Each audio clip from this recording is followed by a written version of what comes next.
తెలంగాణ రాష్ట్ర ముఖ్యమంత్రి రేవంత్ రెడ్డి కేంద్ర మంత్రి కిషన్ రెడ్డిని మరోసారి కడిగి పారేశారు.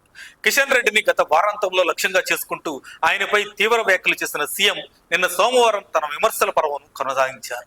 ఈ దఫా మరింత ఘాటుగా స్పందించడమే కాకుండా కేంద్ర మంత్రి కిషన్ రెడ్డికి ఓ సరికొత్త పేరు పెట్టడం గమనార్హం.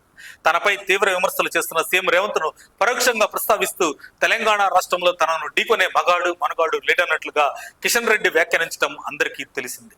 అయితే తాజాగా మియాపూర్ లో నిర్వహించిన ఓ బహిరంగ సభలో మాట్లాడిన సీఎం రేవంత్ రెడ్డి కేంద్ర మంత్రి కిషన్ రెడ్డిని లక్ష్యంగా చేసుకుంటూ కొన్ని కీలక అంశాలను ప్రస్తావించారు.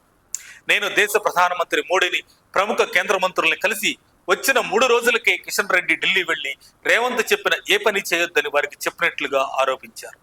తెలంగాణ రాష్ట్ర ప్రగతికి పురోగతికి అడ్డుపడినోళ్ళకి పుట్టగతులుండవు, గుర్తుపెట్టుకోండి.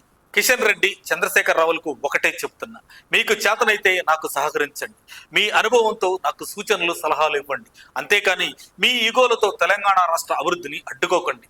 మీ గుడుపుటానేలు, మీ చీకటి ఒప్పందాలు తెలంగాణ ప్రజలు గమనిస్తున్నారు. ఢిల్లీ పెద్దలతో మాట్లాడి వద్దాం, నాతో కలిసి రమ్మంటే మాత్రం కిషన్ రెడ్డి రాడన్న సీఎం రేవంత్. నేను కేంద్ర మంత్రులతో కూర్చొని మెప్పించి ఒప్పించి ఒక దారిలోకి తీసుకువస్తే కాగినే పాలల్లో ఉప్పు వేసినట్లుగా ఢిల్లీకి పోయి తప్పుగా చెబుతున్నాడు. ఇట్లాంటి బుద్ధులు మానుకోండి కిషన్ రెడ్డి అని సీఎం రేవంత్ అన్నారు. తెలంగాణ రాష్ట్ర అభివృద్ధికి అడ్డం పడ్డ ఎవరికైనా రాష్ట్ర ప్రజలు పుట్టగతులు లేకుండా తీర్పునిస్తారు. మీలో ఒక్కరు కూడా బతికి బట్ట కట్టి ఢిల్లీకి పోరే.